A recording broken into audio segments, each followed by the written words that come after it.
Hey everybody, this is Higgs Belly, and I'm just going to try and explain a little bit about how NFTs work and metadata and everything. So, if you're thinking about putting a project together, this is probably where you would want to start. So, you're creating the art.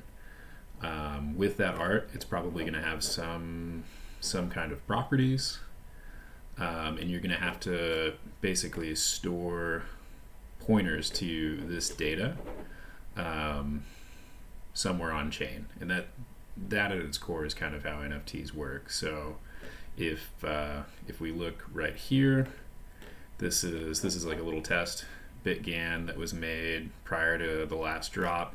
And OpenSea has kind of this nice feature where if you just click the token ID, it's going to open up another window and show you the JSON file, which is basically the metadata. And that's where this information is stored, this information is stored, and this information is stored. So I've already got it open, but I'll open it again. So this is a JSON file. Typically, you need some sort of host for this. It doesn't have to be IPFS. Moonbirds are not hosted on IPFS, but IPFS is kind of the standard for most projects. It stands for Interplanetary File Storage. But basically, so this one, the gateway is Pinata. That's why it's got that little Pinata there. And what it looks like when you're actually uploading the files, I'm not sure exactly where the metadata for this one is stored. It may be on a different account. And then you can see kind of some of the stuff I did for Ann's drop. But essentially what you're doing is you're creating these JSON files, right? They are going to get uploaded in a folder. And so if you look up here, you've got, this is kind of their gateway, the way it looks like this. Another side note, if you have Brave browser, you can just drag and drop like it has its own built-in IPFS gateway. Otherwise, if you want to like search the metadata, like pulling it up from the smart contract, so another cool feature of OpenSea, you can just go directly to the smart contract, and then you can come down over here to the contract. You can go read, and then, so this is token number 19. So you can hit token URI, just put 19 in there, and it'll come back with this IPFS string. So you can copy that straight into the Brave browser, and it should take you to this JSON file. But the reason that it's structured this way is so that you can index through it. So all of the JSON files that are stored at this IPFS location are in a folder, and that folder gets what's called a CID. So all of them, and this is for most projects, right? Occasionally you'll see it to where they like break it up into multiple different folders, but generally all of the JSON files get uploaded into this same, sorry, I should be pointing at this one. This is for the image, but you do the exact same for the images. So all of the JSON files are in this folder that has this CID, right? And so that's kind of like, should you ever want to back up your NFTs, what would be the brightest thing to do would be to download this entire folder, because you're going to need that entire folder to re-upload it to IPFS, and then it should have the same CID. If you don't have all of those, then it will if you change anything in that folder, it's going to change the CID, if that makes sense. So come here, so QMQ, so same ID, and then it is JSON number 19 for token 19. And this is how it references it on the blockchain. So this string right here is what's stored on chain, and that's it. The images are not stored on chain, and within that JSON is another IPFS pointer to the image, right? So if I were to open Brave, it could take a minute, but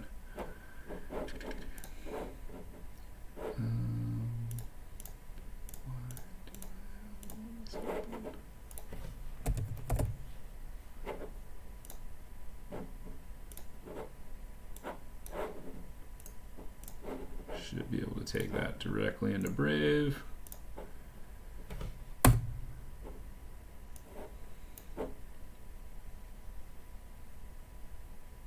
And they can take a while to upload, so we'll come back to that in a minute. And so how do you generate these JSON files is another kind of important question. And something to note, it's easiest if everything is indexed by numbers. So notice this is GIF 19 for token 19 for JSON 19.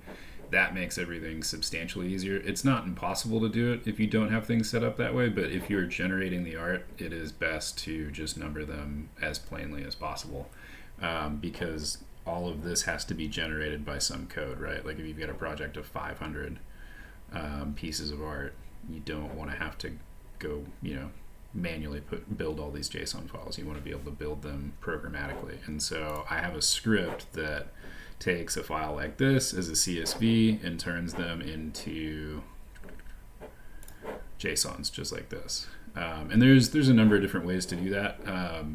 The tutorials I had started with are meant for generative art, and so it's saving the traits to a JSON as it's generating the art. But AI art is kind of there's more user input involved, and so like if for instance with BitGANs, like there's certain traits that just get added on. They're not necessarily related to a seed phrase or something, right? Like it's got a name or any number of things that make them unique. That's that has to come in as like an extra field in the CSV, right? And so you fill those out. So anyway, if you want to learn more about why the JSONs are structured a certain way, you can go to OpenSea's docs and you can look at their metadata structure standards. This is pretty much the standards across the board. I wouldn't expect this to always be the same. I personally am not sure how long OpenSea will continue, because if people aren't flipping NFTs, then OpenSea is not necessarily the best place to buy and sell your NFTs, right? Because they get that 2.5% commission. And then, just as like an example, so not all contracts have to work that way either. So if you go to Open Zeppelin Contracts Wizard and you want to make a token, you click what you want to make it auto increment, you want to make it mintable, you want URI storage, which is the URI storage is the metadata, right? That's the string right here, right? Because you don't necessarily have to have an NFT. All NFT means is that it is a token that is minted on the Ethereum blockchain that is unique, right? It doesn't have to be associated with a picture or a GIF or anything like that. It could just be your unique token, right? But if you give it URI storage, then when you pull it up on OpenSea, it will link to this nice little GIF, right? So you could, in theory, build this out, put URI storage on there, and then you can come over here to Remix and deploy it. But the problem I've been having with, we'll talk about that in a minute. And so once you've deployed it, you can interact with your contract through Remix. This is one I deployed on Rinkeby. And you can mint tokens. Basically, you pass it the address that you want the token minted to, and then you pass it the URI that you want it to reference, and then that gets written to the chain, right? So in that scenario, you don't have to index because you're putting the URI in every time, right? So it's not in a folder, it's as you mint, you're putting this URI in, and so that would reference. So in this case, I did it for just a still of my Kraken Podgan. And so if we look right here, this is on testnet OpenSea. You've got details right here. So here's the contract address, and here's the part that I was about to start talking about. So when you verify a contract, that makes it to where you can interact with it. This one is verified.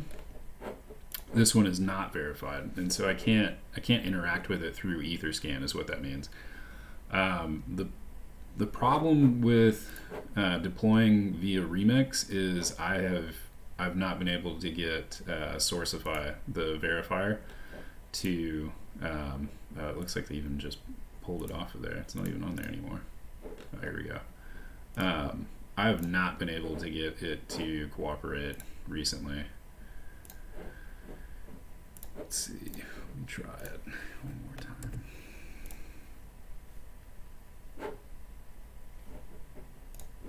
That's a little different.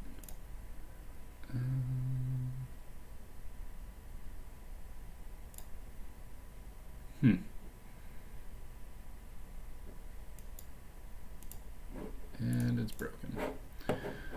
So anyway, like I said, Remix has been giving me problems. But that's the short of it. Let's see if that ever pulled up. Nope, gateway timed out. So I'm not sure why it did that. Could be any number of reasons, but it does normally work. So, all right, guys, thanks. Feel free to DM me or if you ever have any questions.